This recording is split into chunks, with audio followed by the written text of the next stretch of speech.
Los misterios comienzan con el nacimiento de Jesús, el día que nosotros celebramos la Navidad. La mayoría cree que la Navidad solo trata de la alegría y la felicidad por el nacimiento de Jesús. No podríamos estar más equivocados. Muchas señales indican que se trata de algo muy diferente. Pero ¿cuál es ese mensaje oscuro oculto en la historia que creemos conocer también?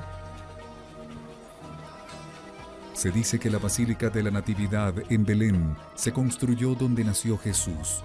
Durante siglos, cientos de miles de cristianos han venido a orar en este lugar sagrado. Pero su devoción se debe a una historia ensombrecida y saneada por el mito y la leyenda. La explicación bíblica original es asombrosamente diferente. Nos lleva directo al mundo real de la tierra sagrada 2000 años atrás, una tierra bajo control extranjero, revuelta por las diferencias políticas y religiosas. Según el Evangelio de Lucas, la historia de la Natividad comienza cuando María y José van a Belén, donde ella da a luz a Jesús. Este evangelio solo nos dice que los pastores presenciaron el nacimiento, mientras que el de Mateo da detalles mucho más dramáticos como el de la estrella de Belén y los Reyes Magos. Pero por siglos se han combinado todos estos elementos. Cuando se celebra la Navidad, la gente mezcla ambas historias para crear algo grande. El nacimiento es una de las imágenes cristianas más populares. Una escena hermosa y hasta mágica. Las comunidades cristianas de todo el mundo han copiado cada detalle. El problema es que esta linda imagen nos ha distraído de lo que los escritores de los evangelios realmente querían decir. Creo que es un deseo romántico pensar que algo increíble debió acompañar el nacimiento, así que le agregamos cosas a la historia que la hacen más romántica y divertida.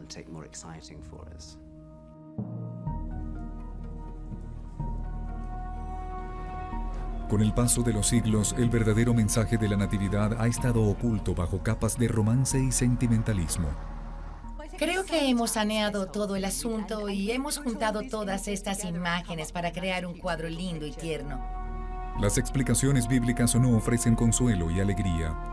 Los símbolos familiares de la escena del nacimiento buscan transmitir un mensaje fuerte y contundente, cuando el nacimiento de Jesús se representa en el cielo estrellado.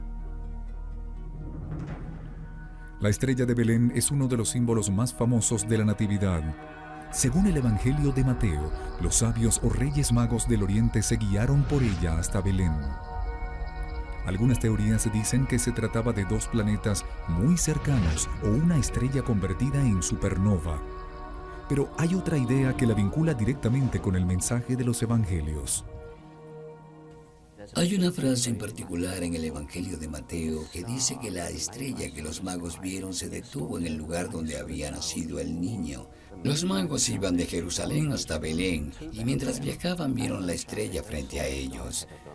¿Pero es posible que una estrella se detenga sobre un lugar como Belén? Solo una estrella puede hacer algo así. Se trata de un cometa.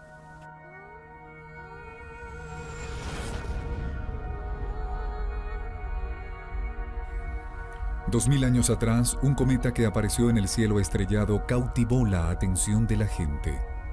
Nadie dudó que un evento dramático estaba por ocurrir y no sería nada bueno. Era una estrella que, de algún modo, podía verse como la proclamación del nacimiento de un gran personaje. Pero dicha estrella también podía ser interpretada como un cometa. Un cometa era un mal presagio, usualmente significaba la muerte.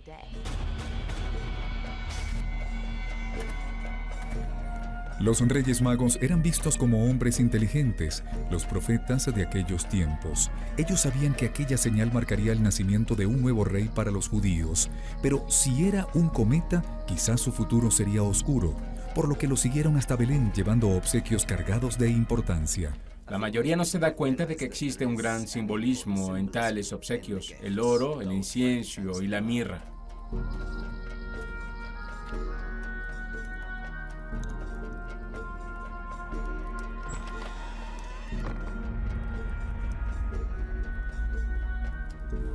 No eran obsequios para un niño común.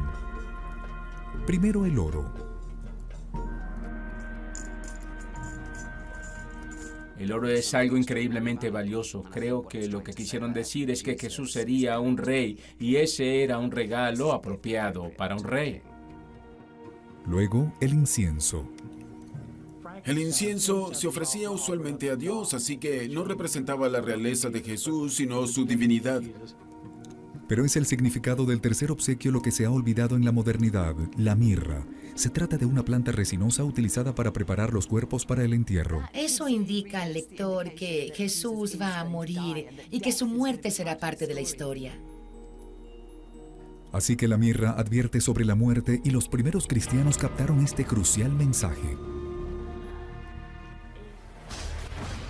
Incluso el famoso villancico Los Tres Reyes del Oriente, escrito en 1857, se refiere al verdadero significado de la mirra en el cuarto verso. Las escalofriantes palabras, sepultado en una fría tumba de piedras, son referencia clara de la muerte de Jesús.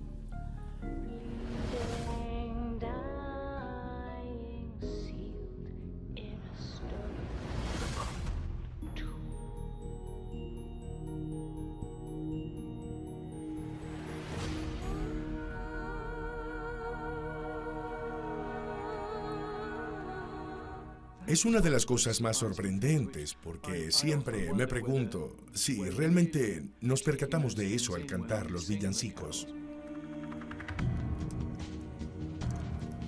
El simbolismo de la mirra que obsequian los tres sabios está claro, pues trae consigo la imagen de la muerte al escenario del nacimiento del niño.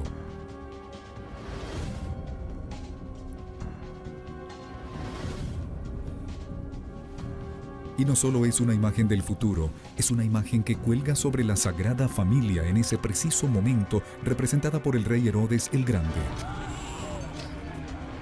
Herodes era el rey de Judea, el corazón de la nación judía, un tirano sediento de sangre que mató a su esposa y 3 hijos tras pensar que conspiraban en su contra. Lo irónico de la tragedia es que los sabios advirtieron a Herodes sobre el nacimiento del nuevo rey de los judíos a su paso por Jerusalén. Mateo describe en su evangelio el sadismo con el que Herodes trata de deshacerse de su nuevo rival al trono. Este organiza el insólito, despiadado y violento asesinato de inocentes y manda a matar a todos los niños menores de 2 años. La advertencia sobre los asesinatos llegó a través de un ángel y María, José y Jesús huyeron a Belén para salvarse. Esta historia tiene un final terrible, muy violento.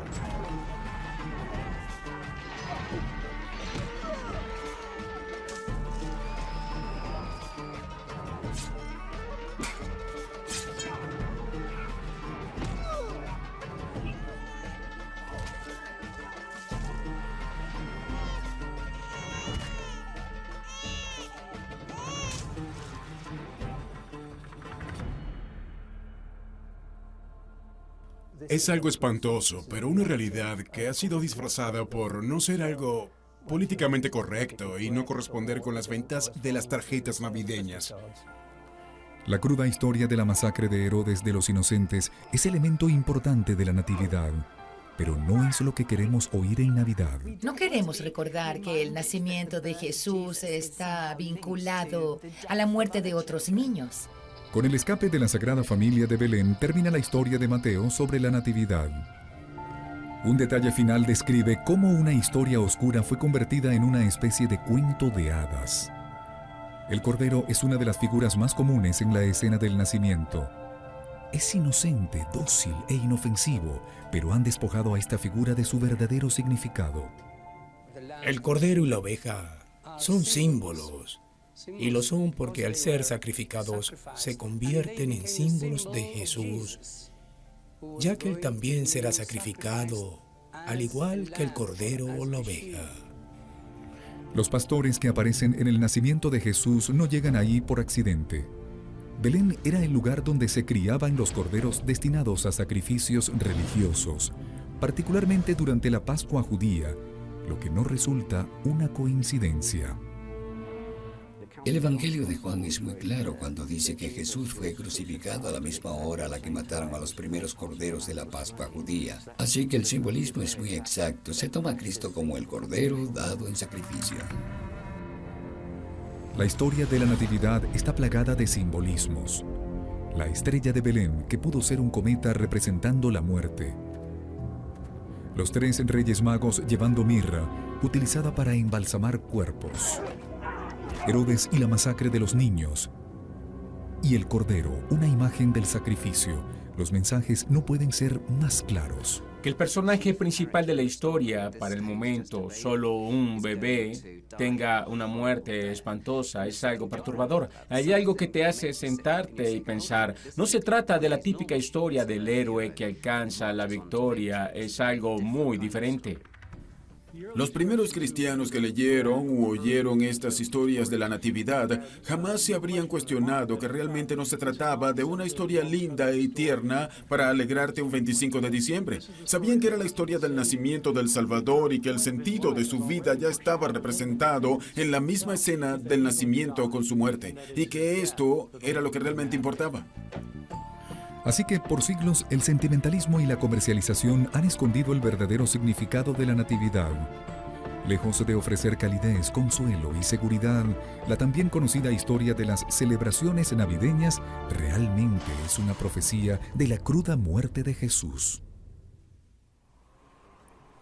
Jesús no fue el primer profeta religioso de Israel, pero cuando comenzó a predicar por el mar de Galilea, asombró a muchos con actos increíbles que hoy día llamamos milagros.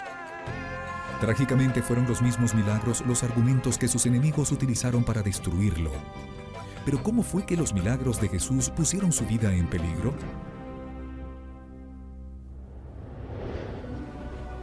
Cuando pensamos en los milagros de Jesús, las historias que se nos vienen a la mente son tan dramáticas como la vez que caminó sobre el agua, pues se convirtió en una demostración de su poder divino. El mismo poder puede evidenciarse en otro famoso milagro. Esta es la iglesia de la multiplicación en Tabgha. Está ubicada en la costa noroeste del mar de Galilea, también conocido como el lago Kinneret. Aquí fue donde se cree que Jesús alimentó a los 5,000. Lo vemos a él alimentando a la gente, a 4 o 5,000 personas que estaban ahí. Multiplicó los panes y los peces para que hubiera suficiente para todos. Pero ¿por qué Jesús, alguien con tal poder sobre la naturaleza y tanto amor por las personas, fue condenado a morir en una cruz? La respuesta yace en los actos de sanación que suman la mayoría de sus milagros. En su época, los enfermos y minusválidos eran despreciados y rechazados por el resto de la sociedad. Aún así, Jesús los ayudó. Al curarlos, Jesús los integra simbólicamente a la comunidad y le enseña a la gente, al menos por unos momentos, lo que es estar en el reino de Dios. Algunos eran objetivos seguros de discriminación, como aquellos que sufrían de una enfermedad que aún hoy genera pavor, la lepra. Este es el hospital de leprosos de Naini, cerca de Allahabad, India. Aquí tratan pacientes a quienes la lepra ha dejado gravemente lisiados. Aunque hoy la lepra es una enfermedad tratable, los pacientes son rechazados por los locales, al igual que en la época de Jesús. La organización benéfica para la lepra que apoya el hospital se inspira en la forma en que él se comportaba cuando se enfrentaba a esta enfermedad. En la época de Jesús, la lepra no solo era aterrorizante, se veía como señal de impureza moral y religiosa. La purificación religiosa era tan importante en el primer siglo del judaísmo que los rituales de purificación, similares a los que realizan hoy, debían ser practicados por los judíos antes de que se les permitiera entrar a los lugares de adoración. Era esencial purificarse antes de entrar a cualquier templo y participar en los sacrificios. De hecho, en términos de la vida cotidiana, al entrar en cualquier casa, podrías haber estado en contacto con algo impuro. Así que la costumbre era que había que purificarse. Jesús enfrenta la idea de la purificación religiosa con un milagro muy famoso descrito en los Evangelios.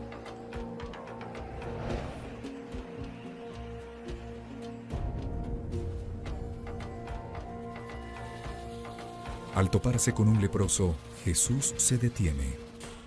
Era algo muy peligroso, pues se arriesgaba a volverse impuro también. Y no solo por contraer la lepra, que ya era bastante malo, sino por volverse ritualmente impuro. Jesús lo toca. Tocándolo, Jesús cura su lepra. Pero ese simple roce destruye el sistema de creencias de su mundo. Jesús demuestra que ni la gente clasificada como impura debe ser apartada de la vida religiosa. Aquel comportamiento revolucionario, a comienzos de su época como profeta religioso, lo llevó a ser el centro de atención de los que estaban en el poder.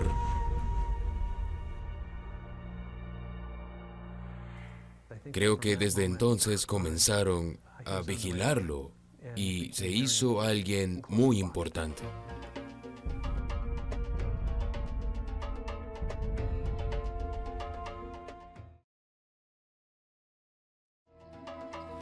Entre casi 40 milagros descritos en el Evangelio, en más de la mitad ayudó a gente que era rechazada por tener alguna enfermedad o incapacidad.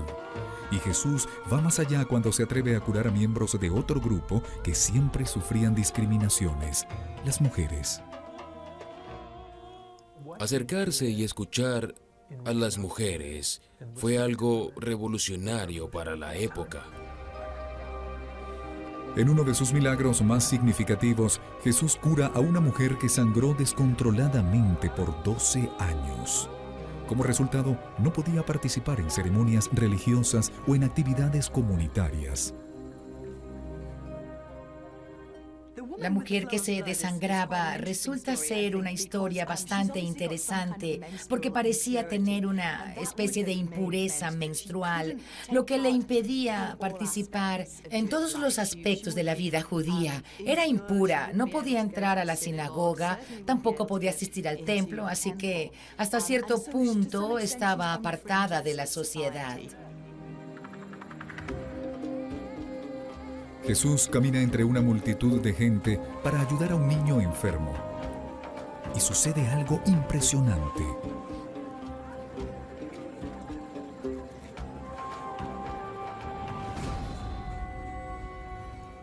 Una mujer que aparece y toca sus vestimentas.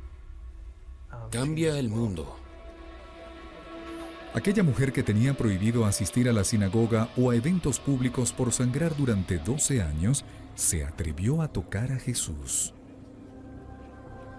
Y tal roce la curó. Significativamente Jesús la llama hija, un distintivo que no le había dado a ninguna otra persona sanada por sus milagros.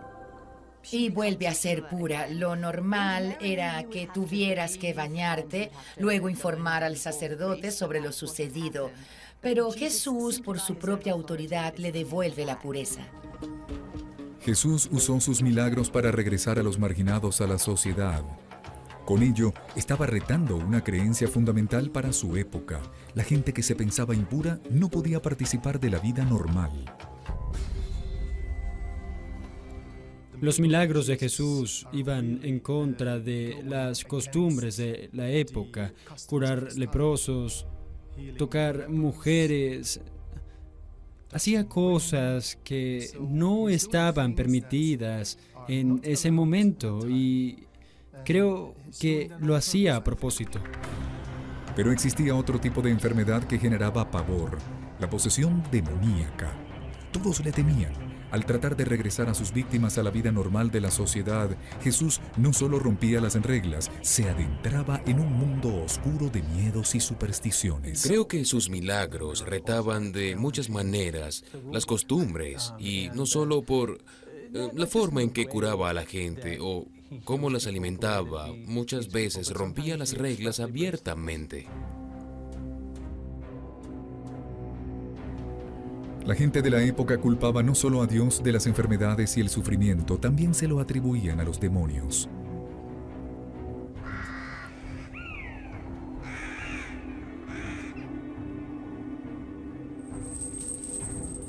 Se creía que estos eran responsables de enfermedades y asesinatos.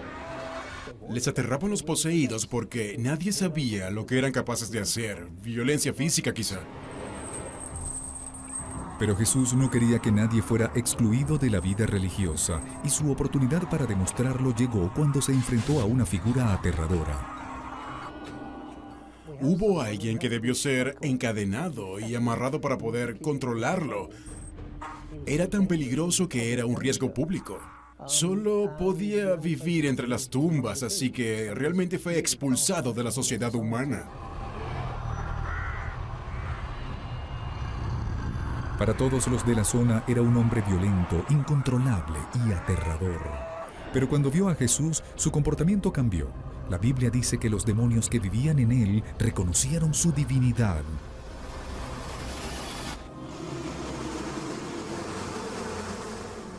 Ellos conocen muy bien a Jesucristo, reconocen que es el Hijo de Dios y le temen porque saben que tiene poder sobre ellos, así que obviamente los enemigos de Cristo podían usar estas palabras y decir tiene control sobre los demonios, así que él también es un demonio.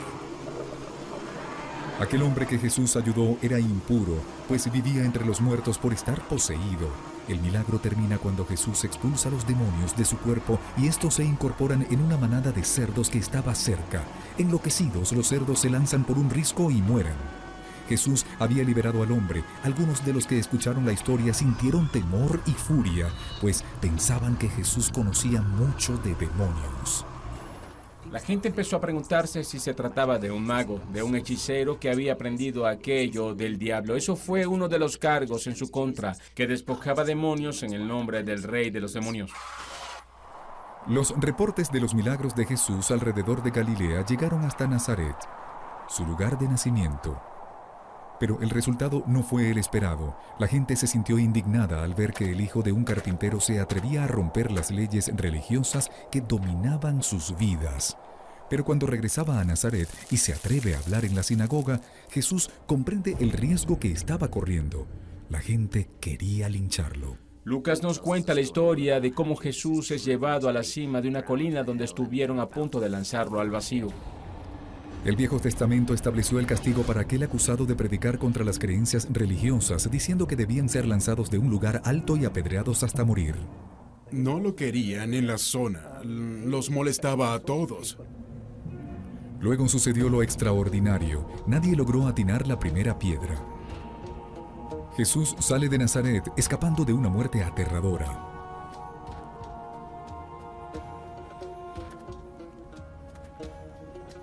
El mensaje de los milagros sanadores de Jesús era revolucionario. Todos podían ser parte del nuevo reino de Dios.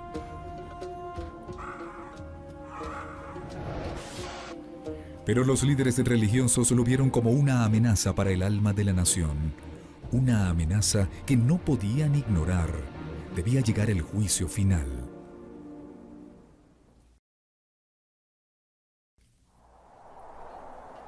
Pero ¿cómo desarrolló Jesús la sabiduría que demostró tener cuando hacía milagros en Galilea? Para algunos la respuesta es simple: era el Hijo de Dios. Sin embargo, otras teorías dicen que tuvo que salir al mundo y aprender de la experiencia. Una vieja leyenda sugiere que fue hasta Inglaterra, donde aprendió conocimiento importante. Pero, ¿qué tan cierta es esta afirmación?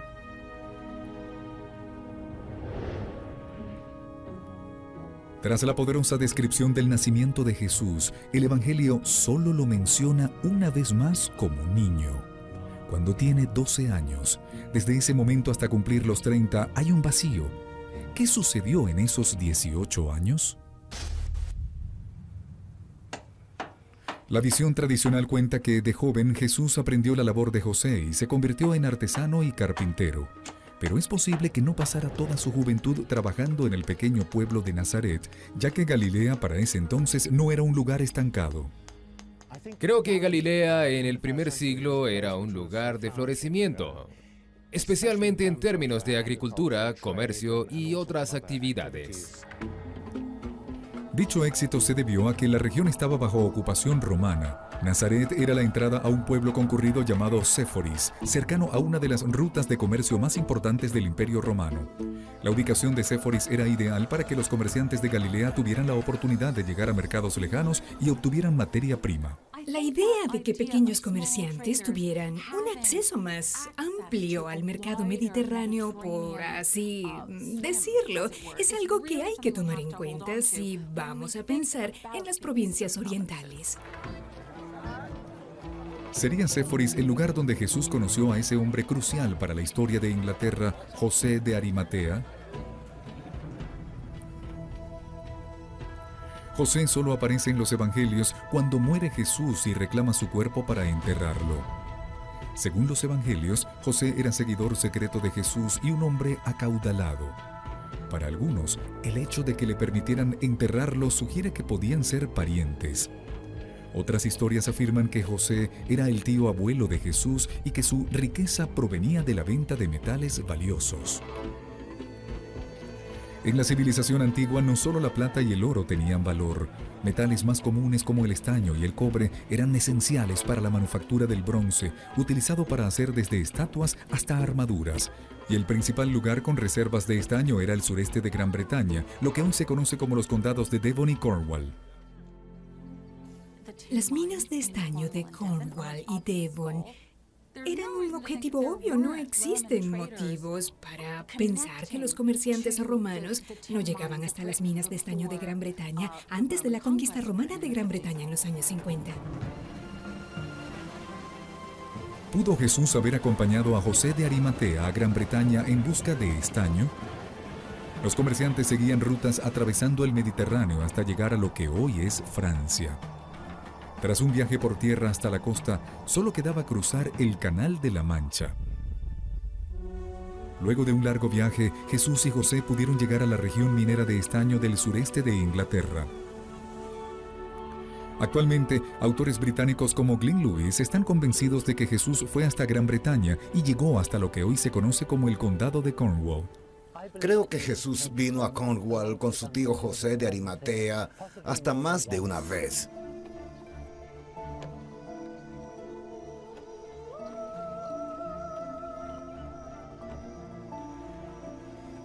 En esta área se extrajo estaño durante siglos, pero hacia el interior había fuentes de otros metales, hierro y plomo. Jesús y José debieron ir a un centro de comercialización para encontrarlos.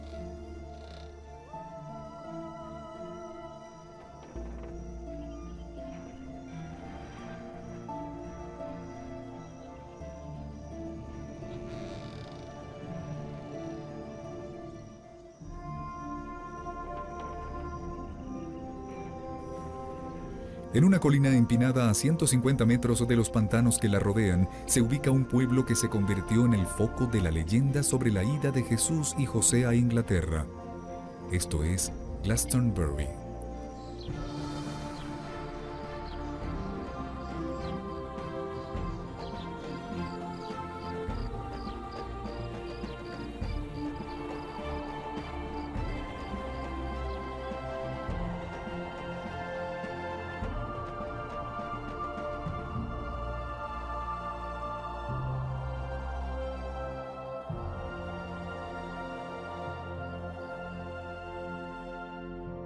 Aquí es donde se abre una nueva dimensión a la historia de Jesús en Inglaterra. El área que rodea Glastonbury estuvo vinculada a una antigua secta pagana conocida como los druidas. Incluso hoy, la gente que sigue las tradiciones druidas se congrega en la colina que vigila el pueblo Glastonbury Tor.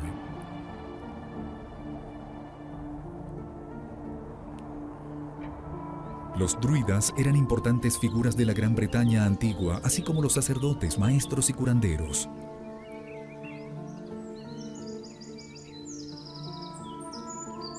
Cuenta la historia que Jesús estudió con ellos.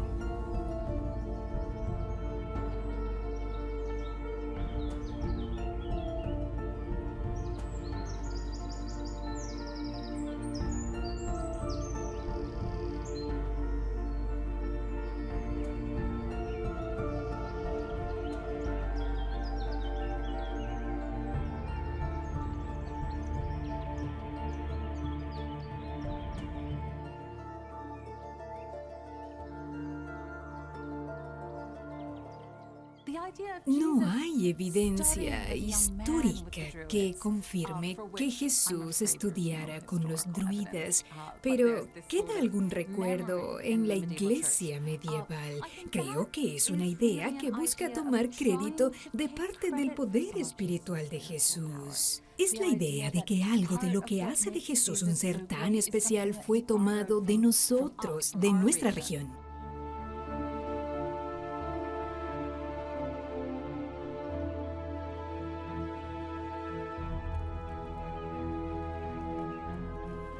La idea de que Jesús se reuniera con los druidas puede ser cierta, dadas sus habilidades como curanderos.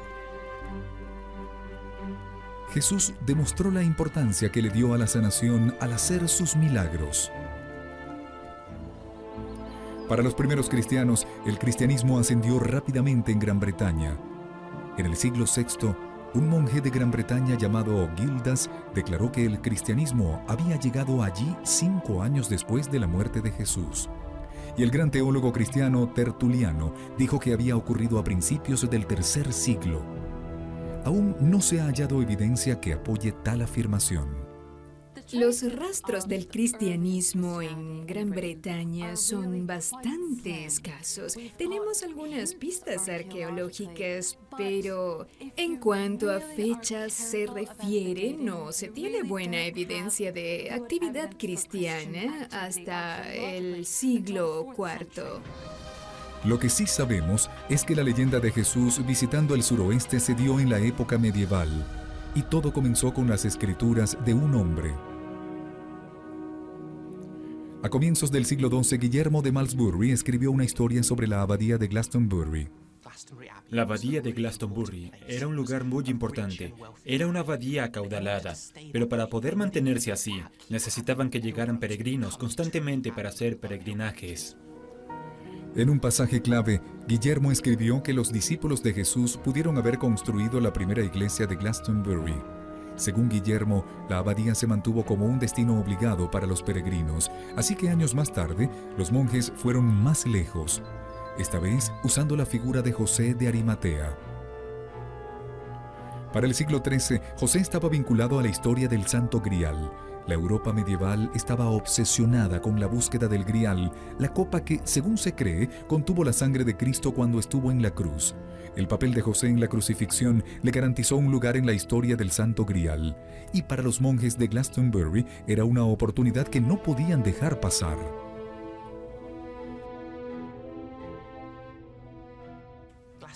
Glastonbury enseguida empezó a trabajar en esto y se dieron cuenta de que si podían atribuirse el hallazgo de José de Arimatea, podían hacer lo mismo con el Santo Grial y con los comienzos del cristianismo, lo que a su vez atraería monjes, peregrinos y toda clase de gente.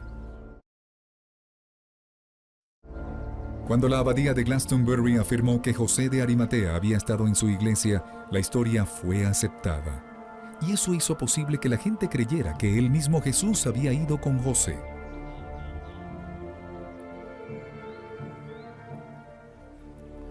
La brillante estrategia de mercadeo de la abadía hizo que la idea de que Jesús había estado en Gran Bretaña calara en la mente de los cristianos.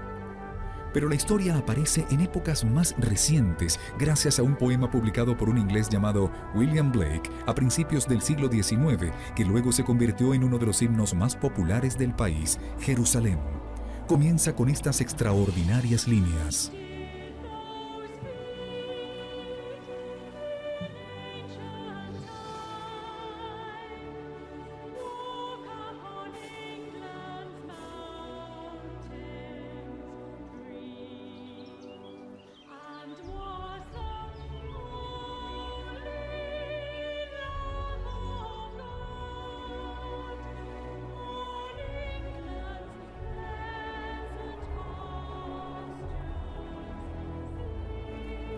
La leyenda de que Jesús, el Sagrado Cordero de Dios, pisara Inglaterra atrajo a muchos.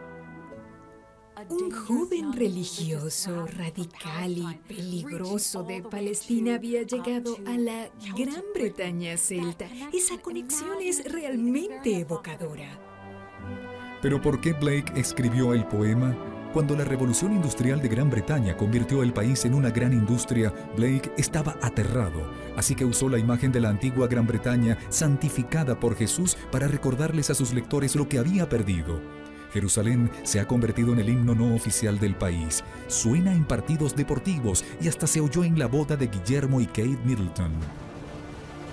A pesar del deseo popular de vincular a Jesús con Inglaterra, la historia sigue siendo una leyenda.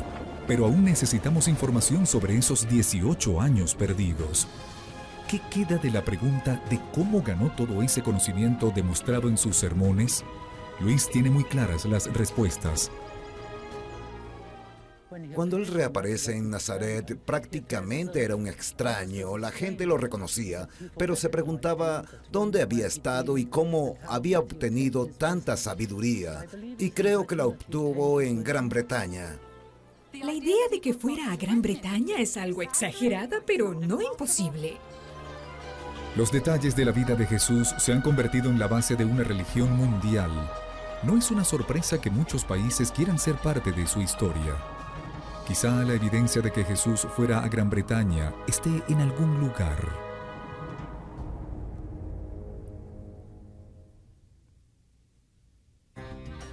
Los milagros de Jesús comenzaron a hacer eco en Galilea. Gente de toda la región quería oírlo hablar o quería ser sanada.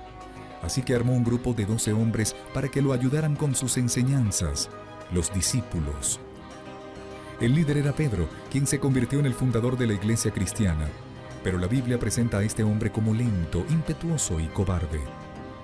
¿Pero por qué Jesús escogió un hombre con tales fallas como su principal discípulo? La Basílica de San Pedro es el corazón de la ciudad del Vaticano en Roma. Lleva ese nombre gracias al discípulo Pedro, figura crucial en la fundación del cristianismo.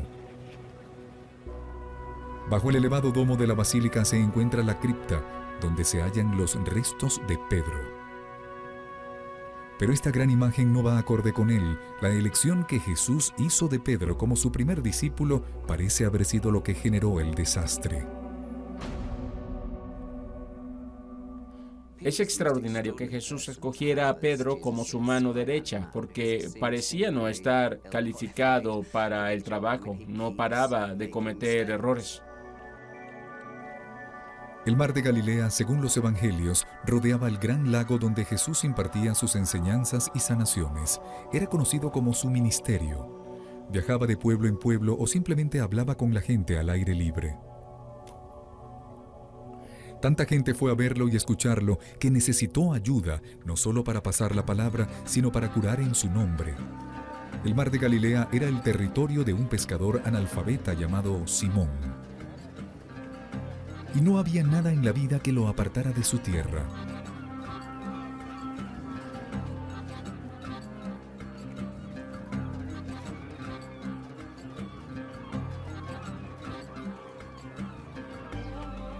Pero cuando Jesús visitó el pueblo de Simón buscando discípulos, él fue el primero que lo siguió. Jesús lo nombró Pedro. El nombre significa la roca, y Jesús predice que Pedro será la roca sobre la cual se fundará el nuevo reino de Dios.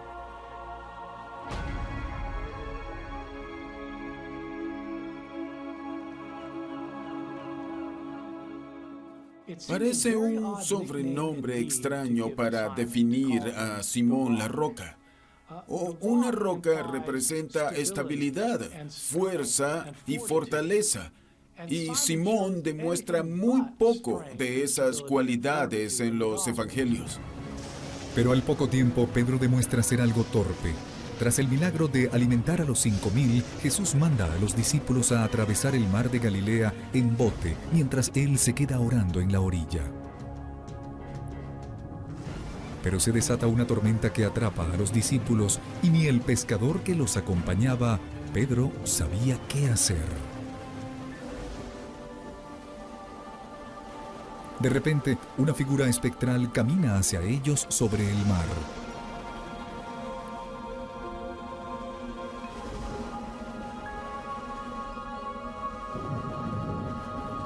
Pero Pedro convierte el milagro que presencia en algo burlesco.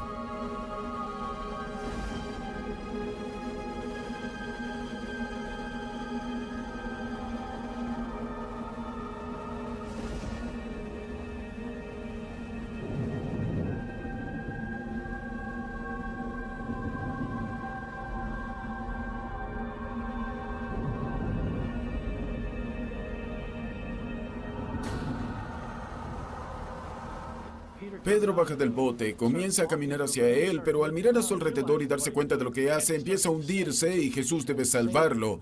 Es un ejemplo perfecto de cómo Pedro trataba de hacer alarde de su poder espiritual fallidamente. Pedro salta al agua inundado de fe en Jesús, pero luego la pierde. Para ser el primer discípulo, resulta una característica extraña que demuestra tener una y otra vez. Y eso es algo casi alegórico a la forma en que aparece en los evangelios. Hay una emoción, repentinamente sigue a Jesús y luego cae en momentos cruciales. Pedro es un hombre que no lo piensa dos veces para actuar y mientras está con Jesús, aparenta no ser el más listo de los discípulos.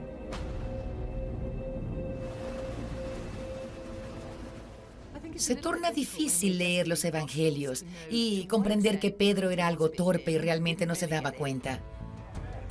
El Evangelio de Mateo resalta un caso en el que Pedro no logra comprender la misión de Jesús en la tierra. Esto ocurre en el momento crucial en el que el primer discípulo debía anunciar que Jesús era el anhelado Mesías.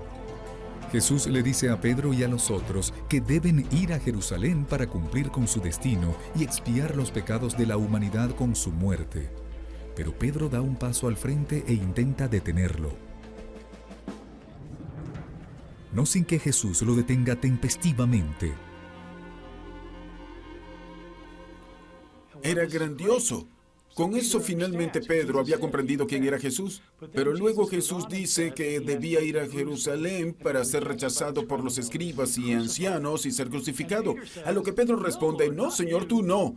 En otras palabras, Pedro acepta que él es el Mesías, pero no comprende lo que significa. Y Jesús debe contestarle, apártate de mí, Satanás. Pedro parece atravesarse una y otra vez en el plan divino de Dios en el que la salvación de la humanidad llegaría con la muerte de Jesús. La contradicción del comportamiento de Pedro lo convirtió en foco de atención de teólogos. Conoce las palabras, pero no comprende el significado de lo que dice, por lo que Jesús se vuelve bastante crítico con él. Me siento mal por Pedro porque no estoy segura si realmente alguien comprendió el mensaje de Jesús. No era solo que Pedro no comprendía la idea de la vida y el ministerio de Jesús, negaba completamente su debilidad.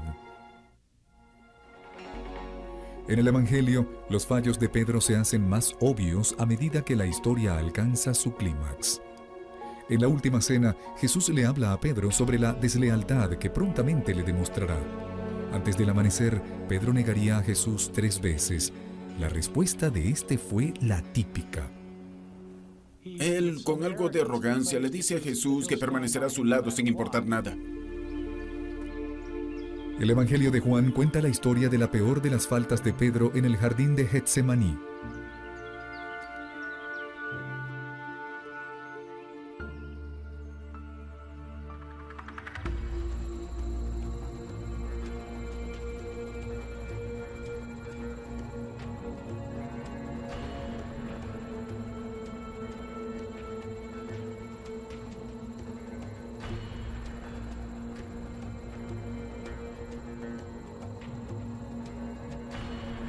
El momento en el que arrestarían a Jesús y lo sentenciarían a muerte había llegado.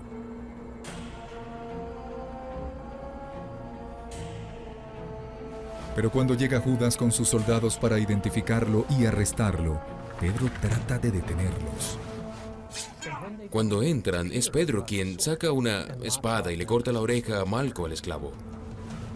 Jesús detiene el tonto intento de Pedro de retrasar lo inevitable, pero el imprudente comportamiento de Pedro no era su peor cualidad. Esto se hace claro cuando éste se enfrenta a la última prueba y actúa como un cobarde, tal como lo dijo Jesús.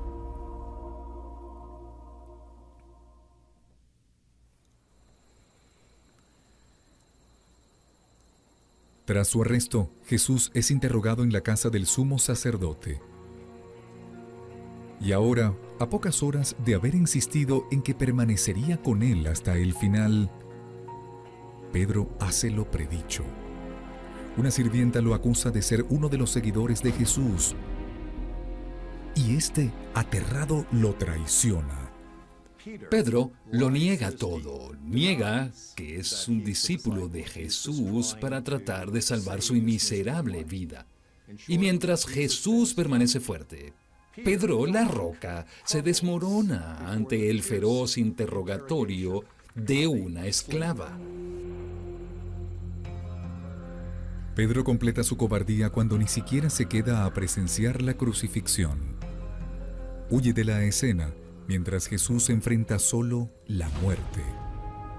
Este acto de traición se deja ver el lado más vergonzoso de Pedro.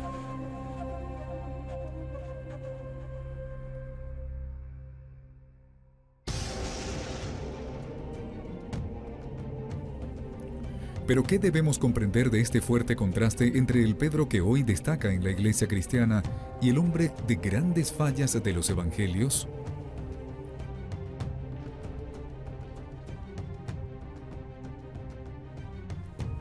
Algunos alegan que Pedro fue escogido precisamente por su debilidad. ¿Podría ser que quizás sus fallas y fracasos capturan la esencia de la forma en que los cristianos comunes se comportan en situaciones difíciles? Los primeros lectores de los evangelios, al igual que los de hoy en día, no son perfectos, por lo que ver un personaje que no es tan perfecto es una buena señal de que siempre hay esperanza. Los mismos evangelios muestran evidencias que apoyan esta idea. Las críticas de Jesús hacia Pedro en el Evangelio de Mateo han calado en el lenguaje del día a día. Cuando Pedro intenta caminar sobre el agua y se hunde debido al miedo y la duda, Mateo dice que Jesús exclamó: «Hombre de poca fe». En el jardín de Getsemaní, cuando Jesús detuvo a Pedro con la espada, dijo: «Quien usa la espada perecerá por la espada».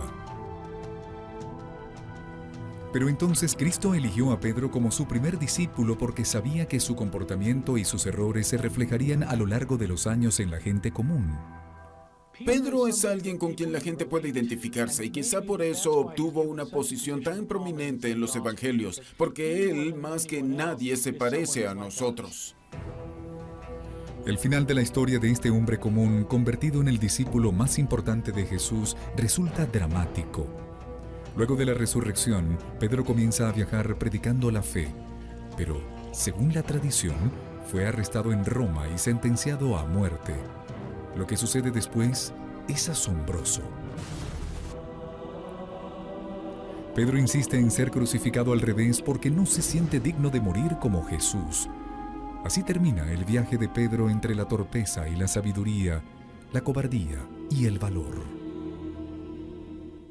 Las primeras audiencias cristianas que leyeron los evangelios comprendieron que después de todo, Pedro fue un gran misionero y un gran líder de la iglesia. Fue gracias a sus fallas que se convirtió en la historia exitosa que hoy es, uno de los primeros misioneros del cristianismo. Pero la decisión de Jesús de elegir un personaje débil como su mano derecha fue realmente un error. Tal parece que su decisión fue deliberada para tomarlo como ejemplo. El mensaje subyacente para todos los cristianos es este: si Pedro pudo fallar de esa manera y aún así llegar tan lejos, el ser humano común cuya debilidad lo ha llevado por el mal camino también puede ser perdonado. En los evangelios sobre la crucifixión y la resurrección, sobresale un nombre como ejemplo claro de fe y devoción: María Magdalena. Aunque muchos la recuerdan hoy como una prostituta. ¿Pero cómo fue que María Magdalena se convirtió en víctima de tal difamación?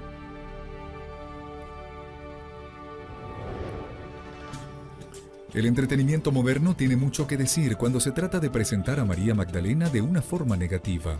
Algunas películas religiosas no solo sugieren que era prostituta, sino que además tenía una relación con el mismo Jesús. A la gente le gusta escuchar estas historias que rayan en que quizá rayan un poco en lo atrevido.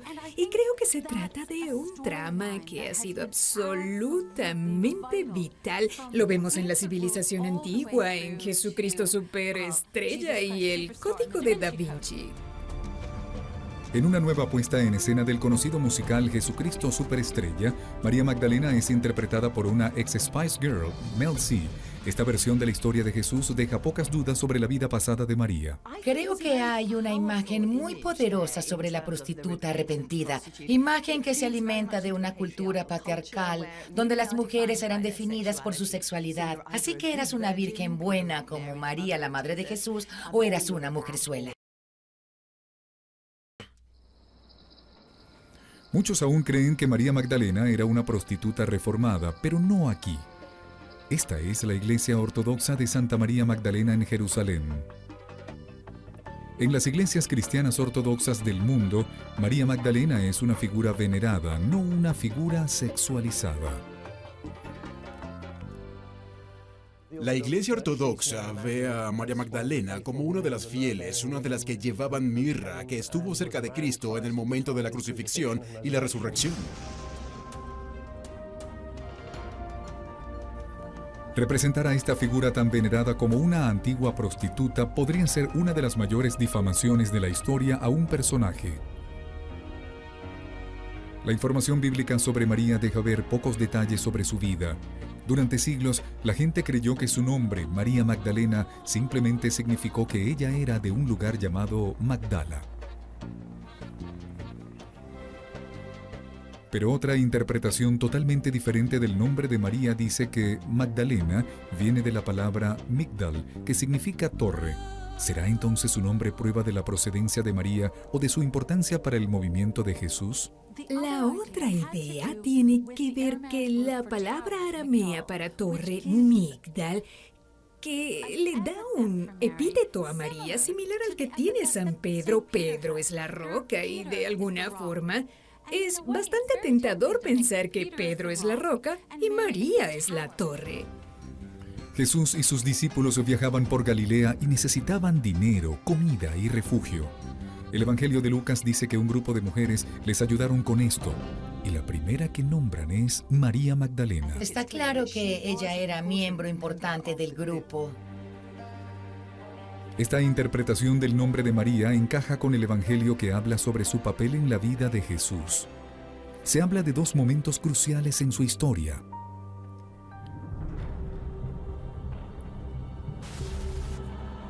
Mateo, Marcos y Juan dicen que María se quedó con Jesús durante la crucifixión cuando todos los discípulos huyeron. Y según Juan, María fue la primera persona, hombre o mujer, que vio la ascensión de Jesús.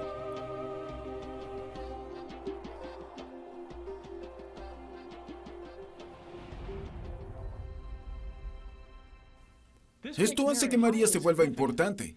Si eso es históricamente correcto, que María Magdalena fue la primera en proclamar que Jesús había resucitado entre los muertos, se podría decir que ella inició el cristianismo. Es algo grande. Eso es algo que la hace muy importante. La información bíblica de María Magdalena es muy clara. María es una gran figura en la historia de Jesús. Pero, ¿de dónde surge la idea de que era una prostituta arrepentida? La historia de esa calumnia comenzó dada la posición de la mujer en el primer siglo y la actitud revolucionaria de Jesús hacia ellas. Jesús predicaba que todos podían entrar al reino de Dios. Eso incluía a los leprosos, la gente que se creía poseída y las mujeres que habían roto las reglas de la sociedad. En una historia famosa, le piden a Jesús que juzgue a una mujer que será apedreada hasta morir por adulterio. Pero él se niega a condenarla y en su lugar los reta. El que esté libre de pecado, que lance la primera piedra. Imaginen lo importante que debió ser Jesús para aquella mujer tirada en el piso, atemorizada, esperando la muerte, quizá con la cara contra el suelo y con los ojos abiertos, viendo cómo caían las piedras, cómo caían.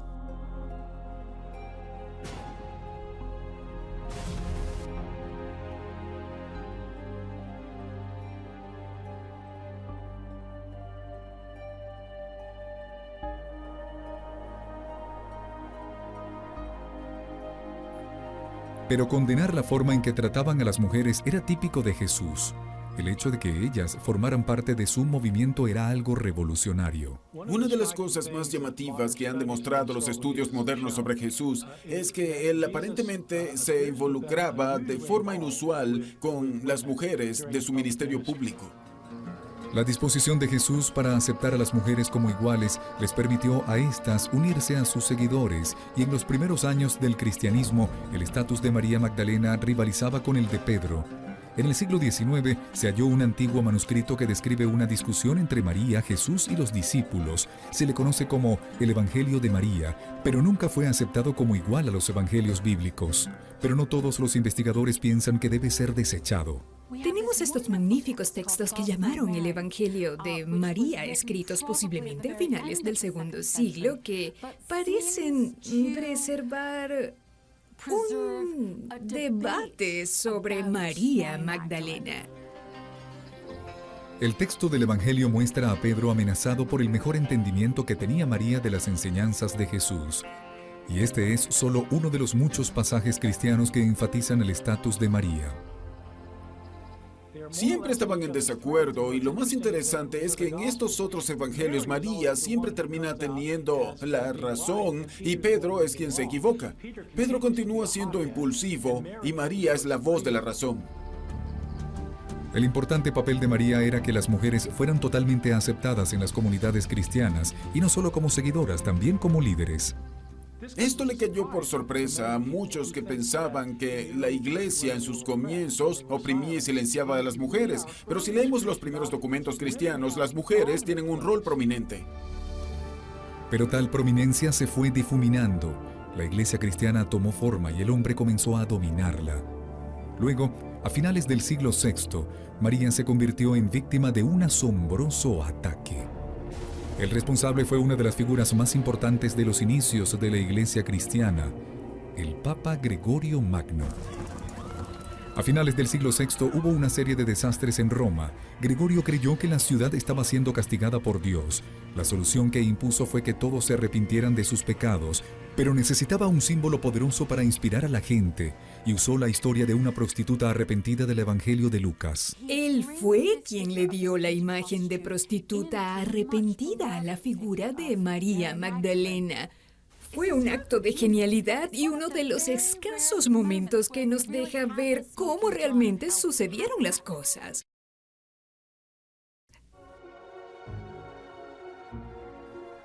En una escena de contenido sexual del Evangelio de Lucas, Jesús está comiendo con otras personas cuando aparece una mujer descrita simplemente como una pecadora. La gente a su alrededor se espanta, pero cuando ella se acerca a Jesús, Él no hace ningún movimiento para apartarla.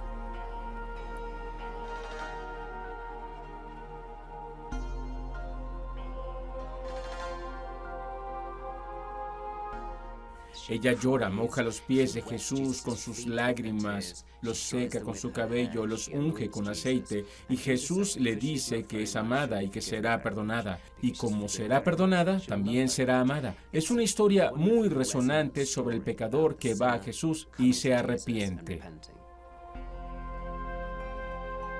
Lucas no identifica a la mujer ni da detalles de su pasado. Pero el Papa Gregorio insinuó que la pecadora con su ungüento era una prostituta. Peor aún, dijo que aquella prostituta arrepentida no era otra que María Magdalena. Y la difamación funcionó. Esa es la imagen que tenemos hoy. Es por eso que la gente piensa que María Magdalena era prostituta. ¿Pero por qué la Iglesia aceptó una imagen tan negativa de una de sus figuras sagradas? Grupos cristianos particulares, apartados de la corriente principal, sentían agrado por María Magdalena en los primeros siglos, y creo que esa fue una de las razones por las cuales algunos de los primeros padres de la Iglesia decidieron que sería bueno recordarla con una perspectiva menos positiva. La Iglesia Cristiana Occidental continuó la idea de Gregorio sobre la conexión entre María Magdalena y la pecadora que lavó los pies de Jesús con lágrimas. Aún vemos historias sobre prostitutas que cambian. Tenemos la película Mujer Bonita, que se basa en la idea de lo fascinante que es ver a una prostituta enderezar su vida. Quizás por eso nos gusta tanto hallar eso en la historia del cristianismo. Durante años han tratado de limpiar el nombre de María y en 1969 la Iglesia Católica al menos intentó remendar el error que había cometido, removiendo toda referencia hacia ella como la pecadora.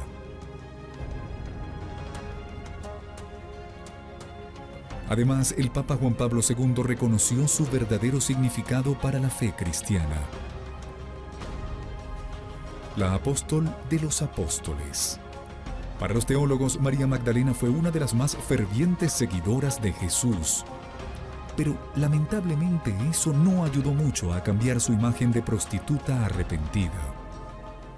En el occidente aún quedan dudas sobre la reputación de María.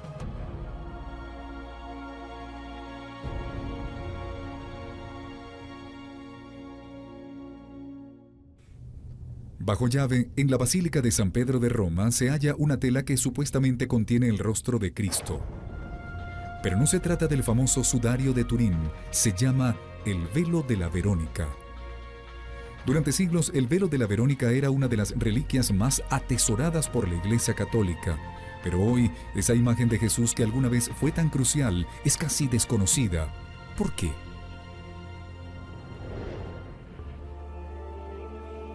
A comienzos del cristianismo, las enseñanzas de Jesús eran muy importantes, pero a medida que la religión se fue expandiendo, la gente también quiso saber sobre Jesús, el hombre. La gente necesitaba algo en qué enfocar sus creencias, querían saber cómo lucía. La tradición católica es importante, siempre lo ha sido, y tener una especie de esencia tangible con la que uno se pueda identificar hace que se transmitan las realidades espirituales. Los evangelios no dan detalles, así que los artistas crearon retratos de un Jesús joven, vistiendo como un dios griego o romano. Pero para el siglo VI comenzaron a circular historias sobre retratos milagrosos de Jesús. No eran pinturas, sino imágenes creadas por el contacto con su rostro. El ejemplo más famoso del mundo es el rostro que aparece en el sudario Turín. Pero han surgido dudas sobre su autenticidad desde que apareció. No se hace mención del sudario de Turín antes del siglo XIV en una iglesia de Francia.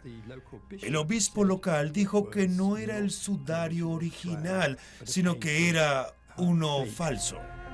En la época medieval, la imagen que la Iglesia Católica veneraba como el verdadero rostro de Jesús se hallaba en otro pedazo de tela conocido como el velo de la Verónica. Y no se trataba del de un cadáver, decían que era el rostro de Jesús vivo. El Papa Inocencio III fue quien promovió la historia de la Verónica, historia que cautivó a la Iglesia Católica y es mucho más importante que el sudario de Turín, que no es más que un objeto provincial de Francia. La cúpula de la Basílica de San Pedro en Roma está soportada por 4 pilares colosales, cada uno construido en honor a una reliquia invaluable que se encuentra resguardada en la basílica. Uno de ellos es el pilar de la Verónica. En la base de este pilar vemos una estatua de 5 metros de altura de una mujer sosteniendo un pedazo de tela con el contorno del rostro de Jesús. Aunque no se menciona en la Biblia, se dice que el velo de la Verónica se creó el día en que Jesús fue crucificado en Jerusalén. La ruta que, según se cree, tomó hacia el lugar de la ejecución se conoce como la Vía Dolorosa. Durante siglos, la Iglesia Católica ha conmemorado todo lo que vivió Jesús en ese último viaje. Tales eventos se conocen hoy como el Vía Crucis y cada estación está marcada para que los peregrinos puedan rezar a medida que recorren la ruta. Existe una devoción, una especie de sistema de oración dentro de la Iglesia Católica que se conoce como el Vía Crucis, que comprende 14 reflexiones sobre el viaje de Jesús desde que fue condenado por Pilatos hasta que fue crucificado y bajado de la cruz para ser enterrado. Cuenta la historia que entre la multitud, viendo a Jesús pasar, estaba una mujer que había sido curada en uno de sus milagros más extraordinarios.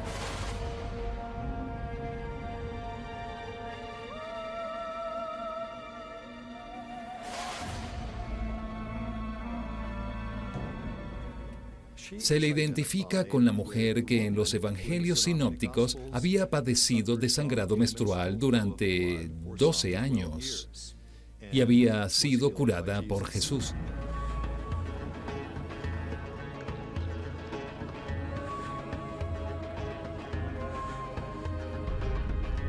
Cuando Jesús tropieza y cae, ella da un paso al frente y usa su velo para limpiar la sangre y el sudor de su rostro.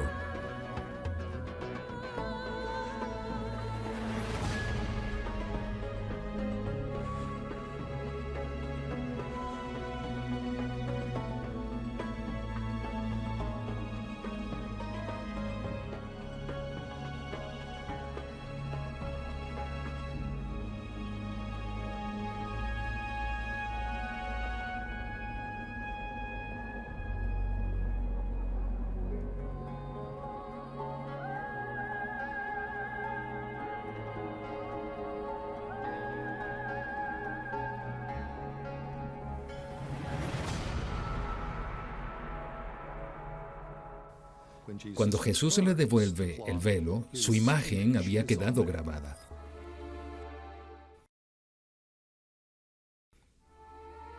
La creación de una imagen milagrosa de Jesús en el velo de la Verónica se conmemora aquí en la Capilla del Divino Rostro, la sexta de las 14 estaciones de la cruz en la Vía Dolorosa.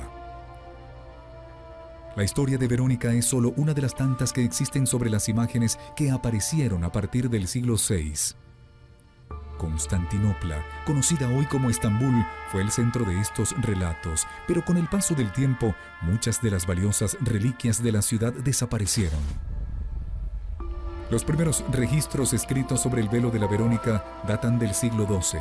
Los peregrinos que visitaban Roma decían haber visto una reliquia sagrada con la verdadera imagen de Jesús. La llamaban la Verónica. En Europa Occidental, en la Edad Media, se preguntaban cómo lucía Cristo realmente y, haciendo referencia a esta historia, decían que aquella era la verdadera imagen, la vera icona, vera por verdadero del latín e icona por imagen del griego. La verdadera imagen de Cristo, y de vera icona surgió Verónica.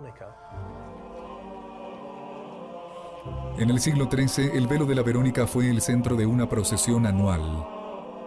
En el año 1300 se exhibió públicamente en la Basílica de San Pedro y fue nombrada Maravilla de la ciudad de Roma. El poeta Dante lo vio y elogió a la Verónica en su gran obra La Divina Comedia. Ver el velo de la Verónica era uno de los puntos más importantes en cualquier peregrinaje a Roma. Muchos estuvieron presentes al revelar a la Verónica y resultó peligroso. Mucha gente entró violentamente a la basílica para ver el velo, y en el año 1300 un monje británico murió entre la multitud. El estatus de reliquia valiosa del velo se incrementó cuando el Papa le compuso una oración especial. Recitada frente al velo, reduce el castigo después de la muerte por los pecados terrenales. Era la primera vez que la iglesia cristiana le daba a una oración tal poder. Si has viajado a Jerusalén, si has visto la Verónica, si has ayudado a financiar grandes edificaciones de una iglesia, le habrás restado tiempo a tu condena por pecador. La creencia en el poder del velo era tal que la gente comenzó a comprar copias para poder continuar orándole, incluso después de salir de Roma. Ver a la Verónica era como la anticipación a ver a Dios cara a cara. Luego el rumor y el misterio comenzaron a nublar la historia del velo. En 1527, Roma fue capturada por un ejército rebelde y en un desenfreno de violencia y saqueo, muchas obras de arte invaluables y reliquias fueron robadas y destruidas. ¿Acaso una de las reliquias cristianas más importantes del mundo sobrevivió? Pareciera que fue robada en el saqueo de Roma. Tan pronto el enorme pilar de la Verónica construido para honrar el velo fue terminado, el Papa Urbano III tomó medidas sobre las copias que se hacían de la Verónica y ordenó que todas fueran destruidas. Aunque la Iglesia Católica insistió en que el verdadero velo estaba en el pilar, el público dudó y la veneración a la Verónica decayó.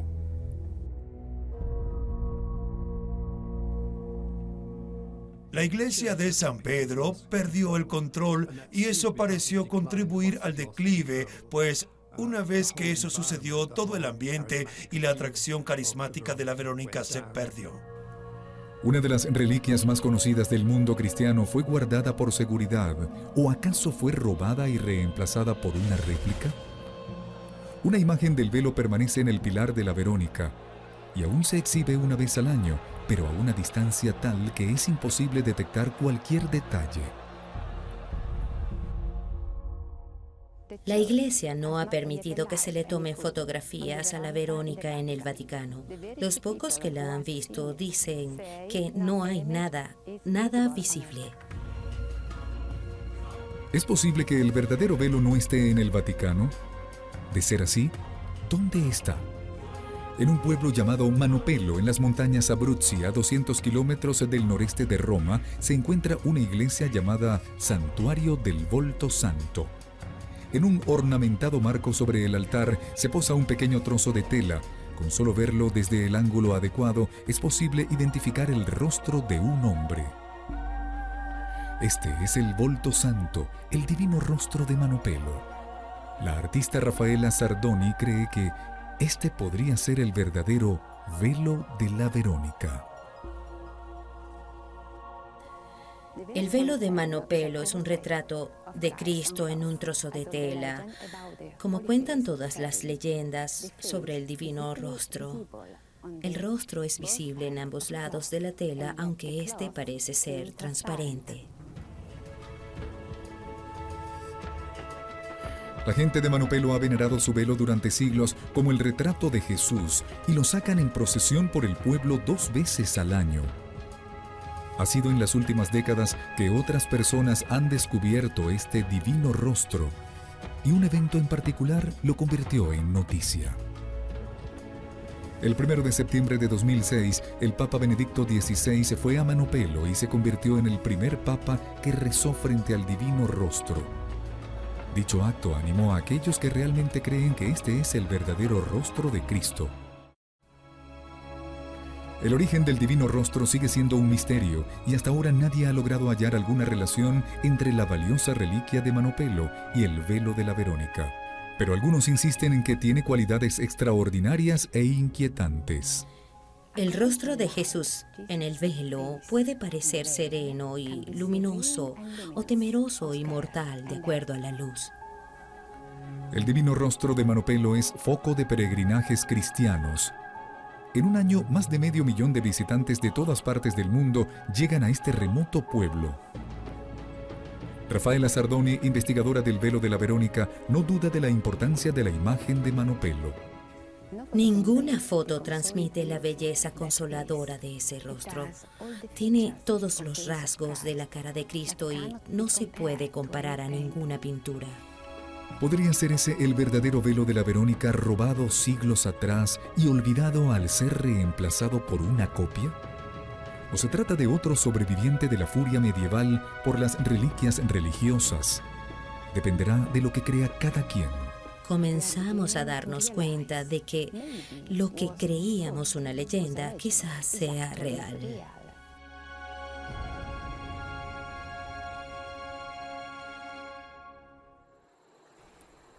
Desde su nacimiento, Jesús recorrió un camino que solo lo llevaría a un final, su muerte. Los evangelios de la Natividad muestran claramente este destino y los milagros de Jesús hicieron que poderosos enemigos lo tuvieran en la mira.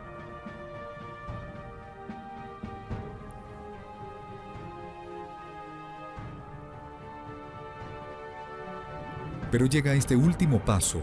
Jesús debe cumplir con su destino dejándole a la humanidad un legado perdurable.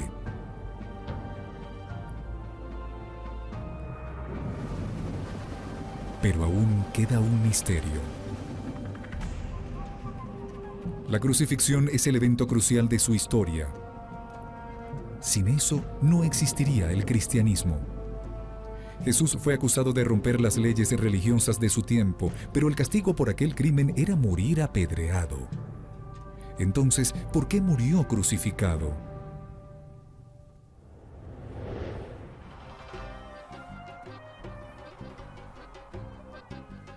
Esta es la iglesia del Santo Sepulcro en Jerusalén. Se dice que se edificó en el lugar de la crucifixión, el rudo y agonizante final de la vida de Jesús en la tierra. Pero para algunos estudiosos, el horror de su muerte era crucial para el nacimiento del cristianismo. Si no lo hubiesen sacrificado, no existiría el cristianismo. Jesús sabía que debía morir en la cruz. De hecho, según el Evangelio de Mateo, sabía exactamente cómo se darían los hechos. Aún así, debía hacer que ocurrieran. El primer paso era ir a la santa ciudad de Israel, Jerusalén. Jesús recorrió el lugar hablando del reino de Dios, diciendo que Dios crearía un nuevo reino en Israel. ¿Y en qué mejor lugar que Jerusalén? Es por eso que ese tenía que ser el epicentro de su mensaje. El gran templo estaba en Jerusalén. Este dominaba la ciudad y atraía a fieles de todo el Oriente Medio. Pero era más que un monumento. El templo es el corazón del judaísmo, tan simple como eso. Los milagros y enseñanzas de Jesús retaron las ideas de las autoridades religiosas de Galilea, poniendo en riesgo su vida. Por poco escapó a la muerte en el norte de la provincia, pero sabía que tendría la muerte segura si se atrevía a hacer lo mismo en el corazón de la nación judía. Jesús estaba totalmente seguro de que se enfrentaba a una muerte atroz. Sabía que se metería en la boca del león, yendo a Jerusalén.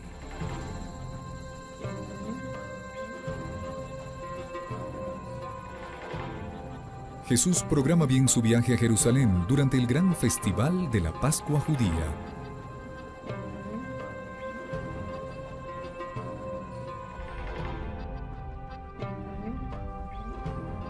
Era un momento de tensión, pues los judíos celebraban su escape de Egipto siglos atrás y Jesús no hizo ningún esfuerzo para no causar problemas cuando se dirigió al templo.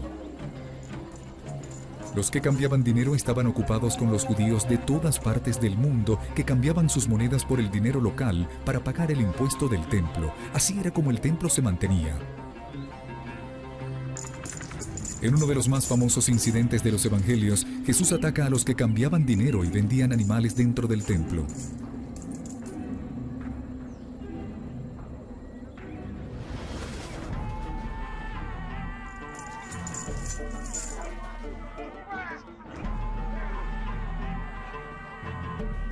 Para los sacerdotes del lugar, el ataque de Jesús a sus ingresos y rituales pareció un intento de toma del poder.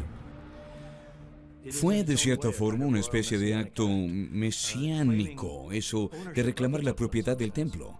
Algo tal vez entendible, puesto que la administración del lugar veía el templo como su distrito y pensaba, ¿quién diablos te crees que eres? Nosotros estamos a cargo, ¿cómo te atreves a tomar este tipo de acciones? Los sacerdotes oyeron que Jesús había estado diciendo que serían destruidos junto a su templo. Y no permitirían que eso sucediera sin castigo.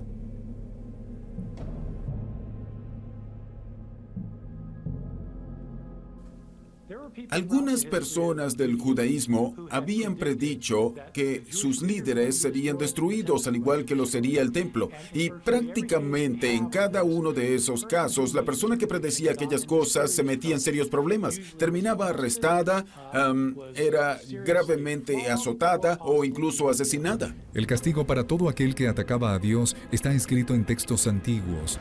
Serían apedreados hasta morir, y cualquier movimiento sería destruido de raíz, matando a su líder. Hubo otros farsantes mesiánicos y todos fueron ejecutados, algunas veces junto a sus seguidores para sofocar el movimiento. Pero el Evangelio deja claro que Jesús sabía que no sería enviado a algún lugar remoto y que no moriría como un falso profeta. Su muerte debía ser significativa y no podía ser olvidada. Moriría de forma pública y dramática.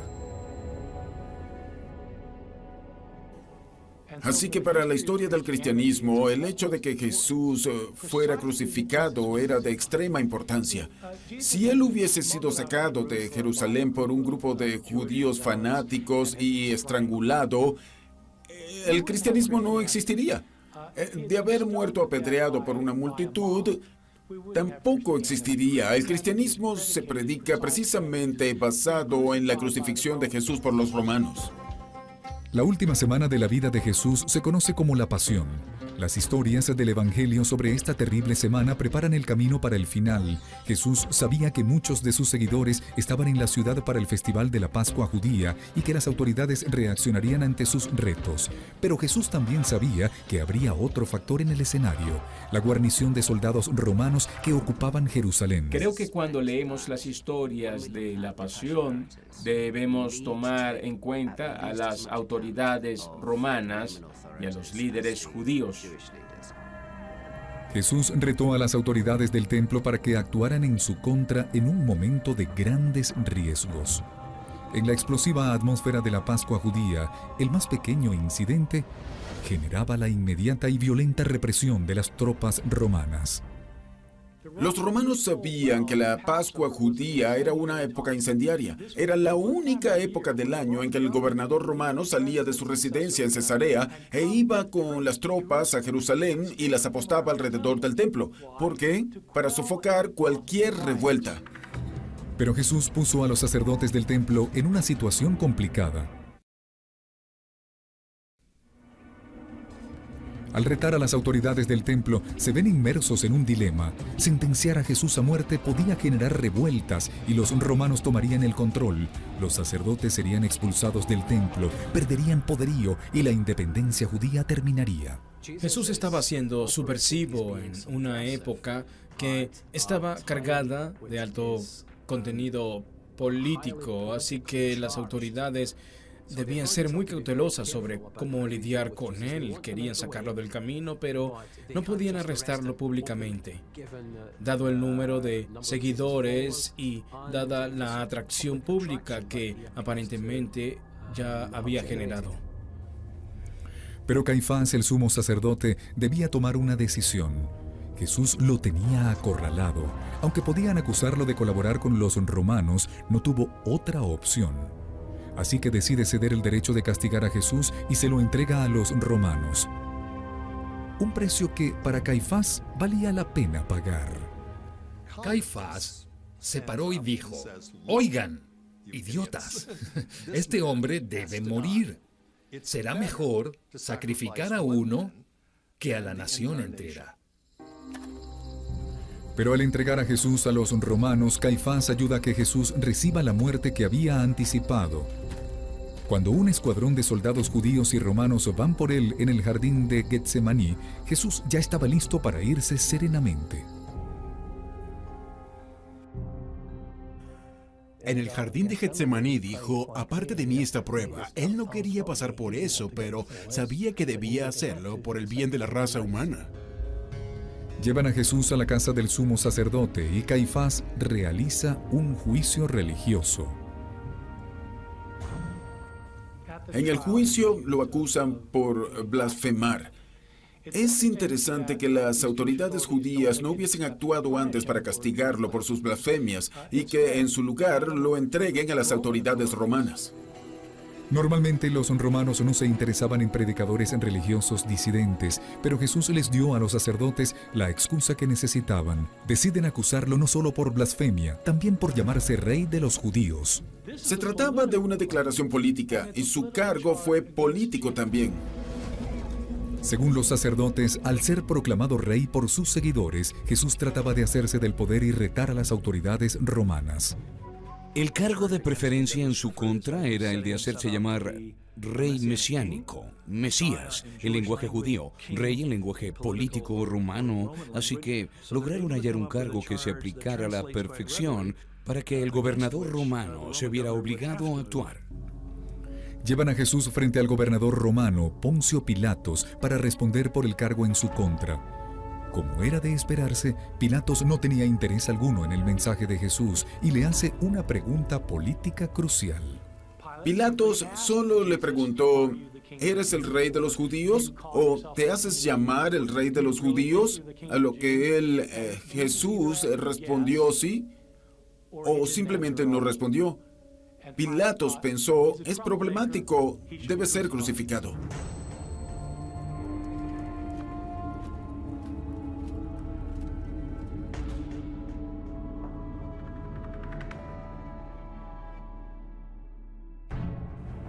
Jesús fue declarado culpable y sentenciado a muerte. La modalidad romana de ejecución pública para asesinos, insurrectos y rebeldes políticos no era apedrear, decapitar o colgar, era crucificar. La crucifixión era para los esclavos, ya sabes, lo peor de lo peor. Era una forma horrible de morir y Poncio Pilatos quería que la imagen de su muerte quedara grabada en la memoria de todos los que pasarían la Pascua judía en el Jerusalén del año 30. Hablamos de una forma de castigo diseñada para prolongar el proceso, para hacerlo lo más doloroso posible y para hacer que espectadores presenciaran la muerte de una persona de la forma más humillante. La muerte de Jesús sería un espectáculo público degradante. Primero fue brutalmente golpeado, luego fue obligado a cargar la pesada cruz de madera por las calles. Según los evangelios, con su muerte, Jesús expía los pecados de la humanidad. Pero eso significaba que debía experimentar el horror. Incluso se rehúsa a tomar la bebida para calmar el dolor que le ofrecían a la gente que sería ejecutada. Creemos que las víctimas usualmente morían asfixiadas. No perdían mucha sangre al ser clavadas de manos y pies en la cruz. Morían más bien tratando de respirar mientras estaban en esa posición. La crucifixión de Jesús se llevó a cabo cerca de una de las entradas a Jerusalén, a la vista de todo el que entraba o salía de la ciudad, escenario donde se inició una nueva religión.